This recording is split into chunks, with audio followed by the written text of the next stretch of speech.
volta para este segundo e último bloco do programa Em Pauta, onde esta semana estamos discutindo os atentados terroristas em Paris, capital francesa, que na última sexta-feira 13 sofreu com explosões em estádio de futebol e ataques armados em restaurantes e casas de shows. Aqui ao meu lado está o professor do curso de Direito da Universidade Fevale, Henrique Keski, que conversa com a gente e nos tira algumas dúvidas relacionadas aos motivos desses acontecimentos. Professor, a gente falava sobre a questão comportamental no final do primeiro bloco, também de discriminação, vamos colocar assim, com muçulmanos que habitam a Europa.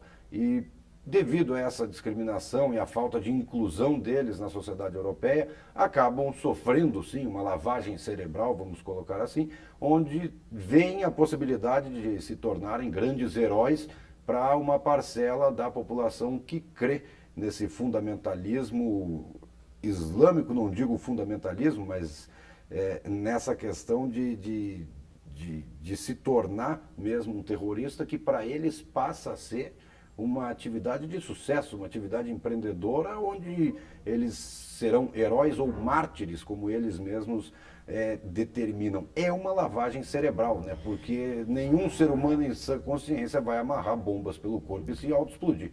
Isso é um problema radical, sério, o Ocidente precisa prestar muita atenção. É sim fundamentalismo religioso, é um radicalismo extremista. E tu tens toda a razão, os que participam destes atos, eles não se consideram terroristas de forma alguma, e sim heróis, e inclusive homens santos de Deus, do seu Deus, dessa versão do seu Deus, e estão, na verdade, participando da jihad, da guerra santa, que é postulado básico, fundamental da religião muçulmana. Então, estando na situação de marginalizados, eles também são facilmente cooptados para agirem desta forma.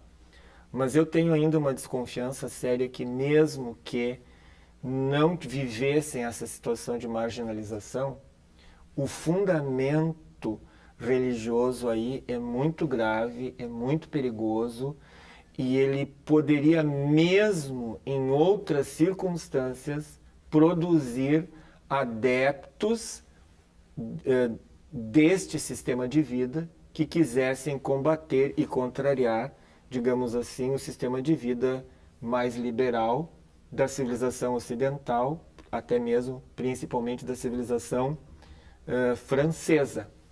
Então, não podemos também sair muito deste enfoque. São valores da civilização ocidental, laica, da França, da Europa, do Ocidente, confrontados com estes valores da civilização radical, fundamentalista, islâmica. E já que nós estamos discutindo essa questão do terrorismo, eu acho que nós podemos trazer um pouco desse enfoque para a nossa realidade aqui no Brasil, porque nós sempre afirmamos a índole pacífica do povo brasileiro. Só que em Paris, nesses atentados bárbaros até agora, foram 130 pessoas mortas. 130 pessoas é um fim de semana mortos, é um fim de semana normal em São Paulo e Rio de Janeiro. Sim. Se tu somares os assassinatos comuns destas duas capitais brasileiras, ultrapassa isso por dia. Exatamente. Então, eu acredito que dentro dessa nossa discussão a respeito do terrorismo, cabe muito bem aquela reflexão anterior que nós fizemos no programa sobre a violência, sobre os altos índices de violência no mundo inteiro, e inclusive aqui no Brasil, para nós estarmos muito alertas mesmo em relação a isso. Os números da criminalidade no Brasil se equiparam, sim, a números de ataques terroristas e, inclusive, a números de guerra como esses que nós estamos vivendo no mundo afora. Isso, eu falo os números diários. Diários, né? De mortes. Se equiparam, são 60 mil homicídios por ano no Brasil, nessa média. Isso. Né? Ou seja, qualquer país europeu está muito longe disso, Muito. incluindo dados oficiais contendo os ataques terroristas dentro da França, por exemplo. A Síria, há 4 anos em guerra civil, tem uma estatística de 100 mil mortos. Num ano no Brasil, em crimes como 60 mil. Então, nós temos como o senhor falou, se fala da cultura pacífica do povo brasileiro, que de pacífico tem que não ser tem absolutamente nada. Tem que Nós desmistificar. temos dados anuais, como o senhor mesmo lembrou, de um número de mortos equiparados a quase 4 anos de guerra civil dentro de um país. De um país.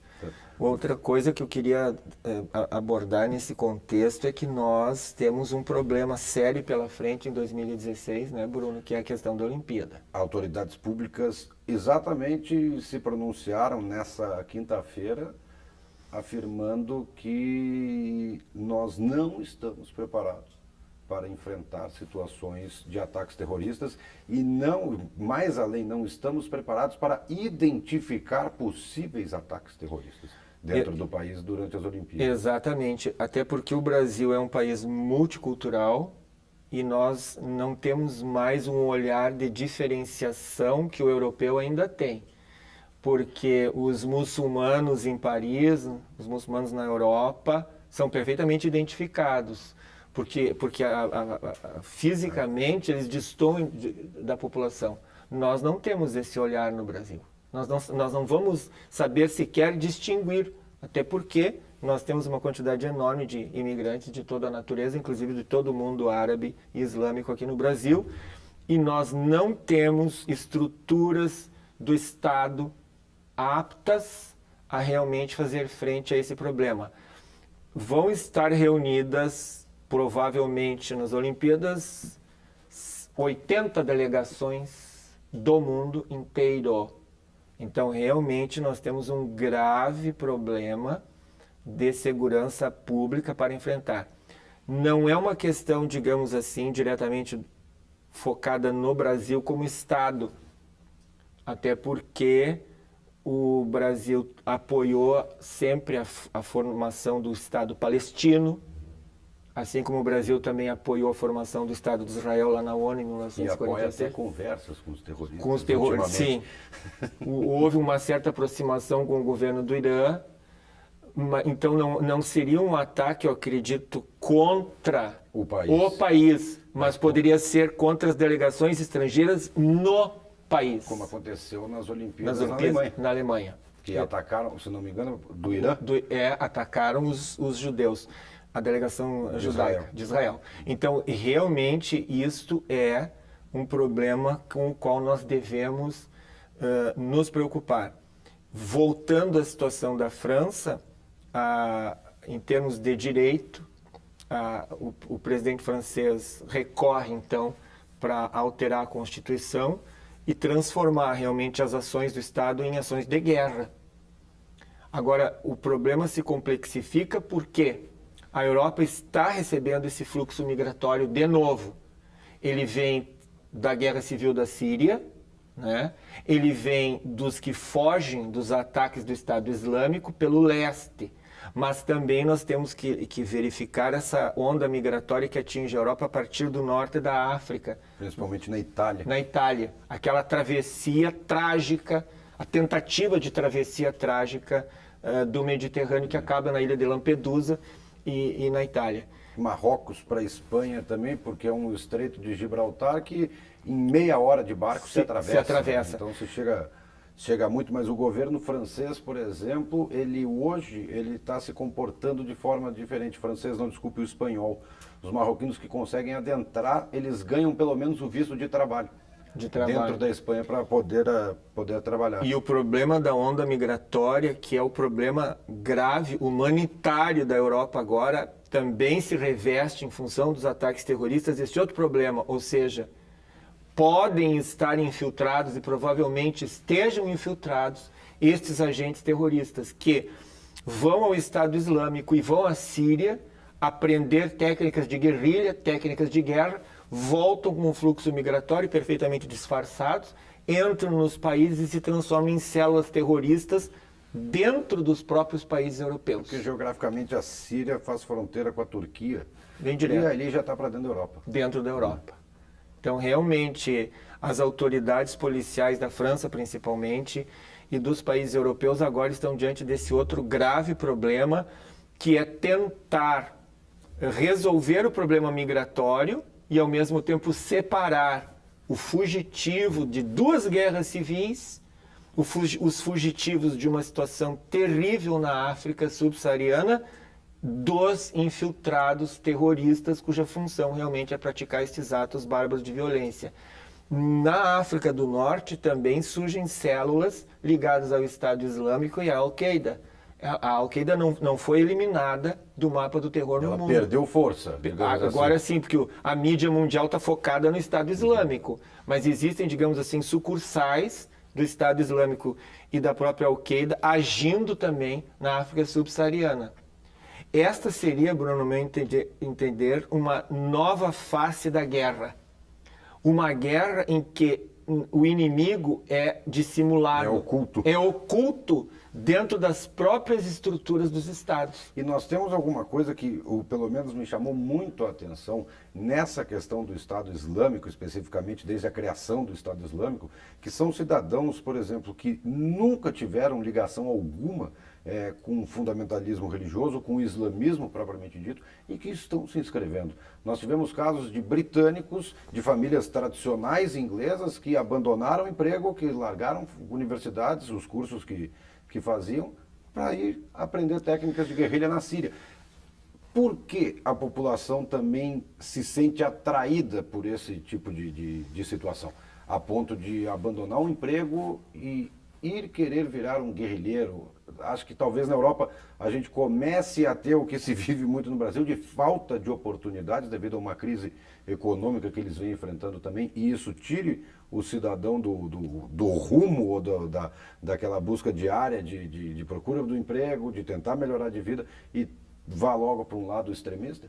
Eu acredito que na complexidade do problema este seja o mais sério de ser pensado, porque normalmente o que está se pensando e se afirmando agora é mais no sentido de que esta juventude europeia propriamente dito, que está aderindo ao Estado Islâmico, porque isso é um fenômeno absurdo, mas está ocorrendo. Um brasileiro, inclusive, Brasileiro. parece que foi morto nesse último ataque francês na Síria. Então, realmente, isso parece indicar que o que estes jovens estão buscando é um sentido existencial. Talvez lá nos seus países de origem não encontrem mais um país que tenha excelentes condições econômicas e sociais e excelentes escolas. Talvez a ideia seja uma orfandade de utopia. Não tem mais por que lutar. Então, como o ser humano é um ser complexo do ponto de vista psicológico, o fato de não ter mais o que conquistar nas suas sociedades pode empurrar para esse idealismo fanático, no sentido, então, de se tornarem algo mais relevante na luta armada do que nos seus próprios países. E tem, me parece que também aí um outro fascínio, que a nossa cultura como um todo também ela tem se voltado muito para uma exacerbação da violência. Então me parece que esses jovens eles estão atraídos por esta ideologia de violência no sentido de transformarem-se em protagonistas de uma história, mesmo que seja de uma história violenta, para tentar dar algum sentido em sua própria vida que não encontram mais nas suas sociedades altamente tecnológicas de origem. Tá certo. Professor Henrique, infelizmente nosso tempo acabou, mas quero agradecer mais uma vez a sua presença aqui no programa Em Pauta e agradecer principalmente por ter aceitado o convite feito às pressas depois que surgiu esse assunto após os atentados da última sexta-feira 13. Não, eu acho importante a pauta desse programa e deixar um último recado no ar, que nós devamos estar sempre muito atentos a estes radicalismos, estes fundamentalismos religiosos, mesmo aqui no Brasil, de cunho cristão, que pregam uma única possibilidade de verdade como verdade absoluta. Isto é que leva depois à exacerbação da violência. Tá certo. Obrigado mais uma vez pela participação com a gente, professor Henrique Kesk, professor aqui da Universidade Fevale. falando com a gente sobre terrorismo e sobre os motivos que levaram a cidade de Paris, capital na França, a sofrer com novos ataques na última sexta-feira, 13 de novembro. O programa Em Pauta dessa semana fica por aqui. A você que nos acompanhou, muito obrigado pela sua audiência e até o próximo programa.